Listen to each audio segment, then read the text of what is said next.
The revelation of the sacred stone had been only the beginning.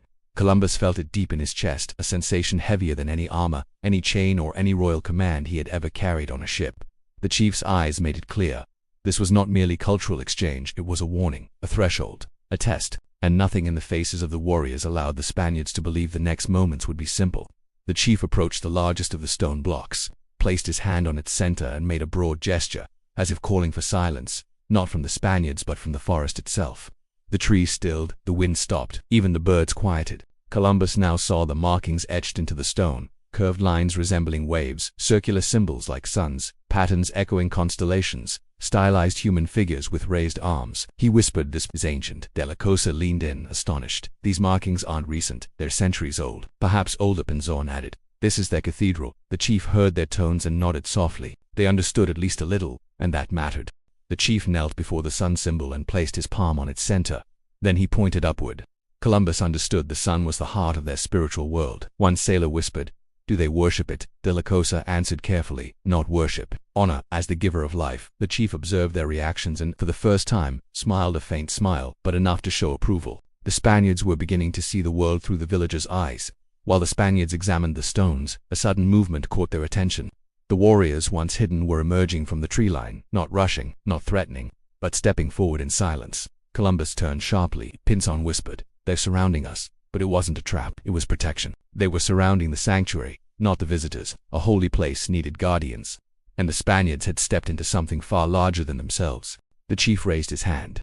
At once, the warriors stopped, still, alert. The air grew dense with a sense of authority. Columbus realized that what he was witnessing transcended politics, trade, or exploration. This was not a discovery, it was a meeting between spiritual worlds, and he had no control over it. The village elder, thin with long braided hair, stepped forward. He began speaking in a deep, resonant voice, full of pauses that carried meaning. The villagers listened as though every word was sacred. The elder pointed to the stones, then to the earth, then to the sky. De la Cosa murmured, "He's telling a story," Pinzon added. "A story of their land." The gestures grew dramatic, waves towering high, lightning slashing the sky, people fleeing in fear. The warriors bowed their heads in respect. This was a memory, a serious one. The chief continued the narrative with large circular motions. De la Cosa whispered, "Cyclical movements. Perhaps they track time by cycles." The young cabin boy muttered, "Like seasons." Columbus shook his head. "Something greater than seasons. Something that involves the whole island. The symbols, the story, the reactions, they all hinted at ancient events, a rhythm of catastrophe and rebirth, and the Spaniards had no idea what part they played in it." Suddenly, the elder's tone shifted. He wiped the sun symbol with his hand as if extinguishing a flame. The chief repeated the gesture, then pointed toward the sea. Silence. Pinzon swallowed hard. "That looked like a warning," De la Cosa added. "Something came from the sea once, something destructive." Columbus frowned. "A storm, a disaster." The chief placed a heavy hand on Columbus's shoulder and pointed again to the ocean. It was clear now, what comes from the sea changes everything. Columbus felt a chill climb his spine. This was not myth, it was history. The warriors stepped forward into a semicircle behind the chief, not threatening, but solemn, as if reinforcing the elder's words. Pinzon whispered, "They believe this deeply. De la Cosa, and they want us to believe it too, for the first time." Columbus sensed the true weight of their arrival. They had become part of these people's story, whether as allies or as an omen. Only time would decide. The chief stepped close, touched his own chest, then touched Columbus's, then pointed at the sun symbol, then at the sea. The meaning was unmistakable. "You came from the sea. You are now part of the cycle." Columbus inhaled slowly. He didn't know if they saw him as a friend or a new danger, but they had placed him within their cosmology, and that was irreversible. The chief made a final gesture. The warriors opened a path. The forest welcomed the group back. The walk home felt different, heavier, deeper, more symbolic. No one spoke. Pinzon finally murmured, "Admiral, what they showed us, did you understand it?" Columbus replied, "Not entirely, but I understand this. We are not the first to arrive here." De la Cosa looked stunned.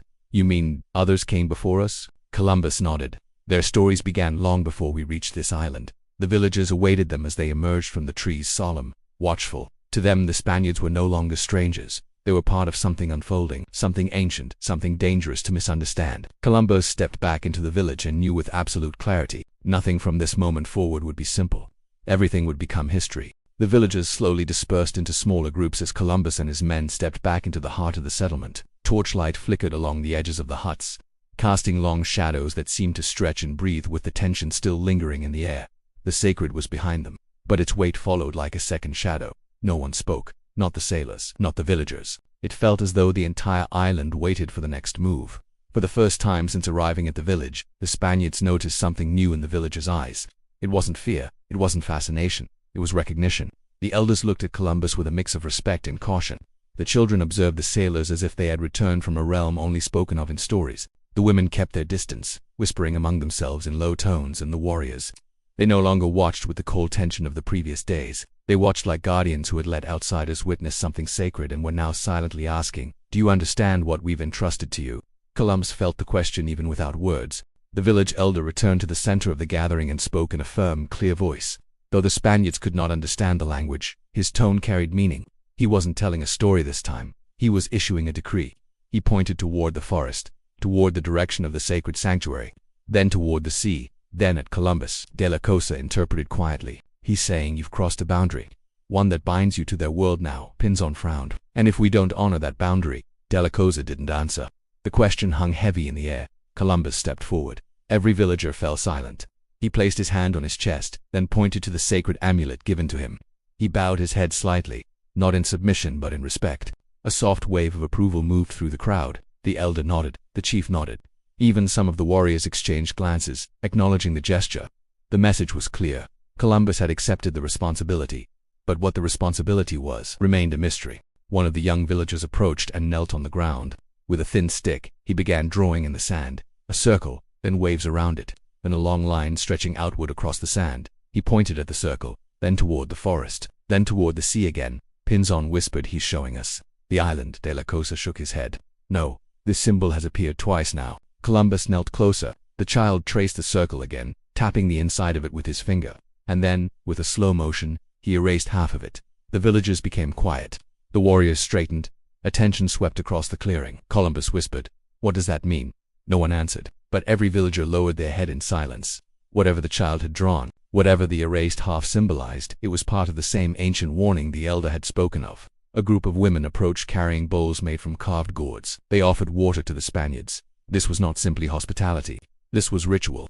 The water was clear, cool, and tasted faintly of leaves and earth. Columbus drank first, then Pinzon, then De la Costa. Only when the chief nodded did the rest of the crew drink. The warriors watched every swallow. It was as if the villagers were ensuring the Spaniards were physically and spiritually connected to the island. After the water ritual, the chief gestured again toward the northern trail, this time with more insistence. Columbus understood now that the trail was not a random path. It was a continuation of the story they had begun in the sanctuary. Pinzon, Steve Closer, Admiral. The southern path brought us to their sacred stones. Where does the northern path lead? De la Cosa glanced at the warriors aligning behind the chief. "Wherever it leads, they're making sure we go there." The chief pointed again northward, toward the thicker, darker part of the forest, toward something unknown. Columbus nodded. He had no choice anymore. The island had set its terms, and the chief expected him to follow. Before letting the group walk toward the northern trail, the villagers formed a wide circle. The drums started again, soft at first, then rhythmic, pulsating like a heartbeat. Women walked around the Spaniards, brushing their shoulders lightly with bundles of leaves. Men chanted with a deep, resonant tone. It was a cleansing ritual, a preparation, something done before entering a place of power or danger. Columbus watched as the warriors closed the circle from behind. The ritual was not for celebration, it was for protection. The chief stepped inside the circle and placed both hands on the sacred amulet now hanging from Columbus's neck. He pressed it gently against the admiral's chest. Then he looked directly into Columbus's eyes for a long, unmoving moment. There was no hostility, only certainty. A certainty that made Columbus's skin prickle. The chief tapped the amulet once with his finger. Just once. Then he stepped back. Pinzon whispered, "He's telling you that you'll need it." Columbus said nothing. As the ceremony ended, the villagers parted to reveal the beginning of the northern trail. The light didn't reach far past the first trees. The darkness seemed thicker there, almost alive. A cold breeze drifted from the path, unusual for the warm island. A strange omen. The elder raised his hand a final time and spoke a single word. The sound of it carried weight, echoing off the wooden huts. The warriors echoed the word with a low tone. Columbus didn't understand it, but something in his spine told him. It was the name of the place they were about to enter. A place feared, a place remembered, a place where the cycle, the one from the stones, continued. Columbus looked at Pinzon, then at De la Cosa. Both nodded reluctantly. The chief gestured forward. The warriors stepped aside, creating a narrow corridor toward the trail. Columbus tightened his grip on the amulet. The sailors swallowed hard. And then, with the villagers watching in complete silence, with the warriors standing like statues of living stone, With the forest breathing slowly at the entrance of the path, Columbus stepped into the northern trail. Behind him, the men followed. The villagers bowed their heads, the drums ceased, and the moment Columbus crossed the invisible threshold of the path, it felt as if the island itself shifted, closing behind him, guiding him forward, pushing him deeper, toward a place the villagers feared, toward a truth buried longer than the Spaniards had existed, toward the continuation of a cycle he had never meant to enter, but now could no longer escape.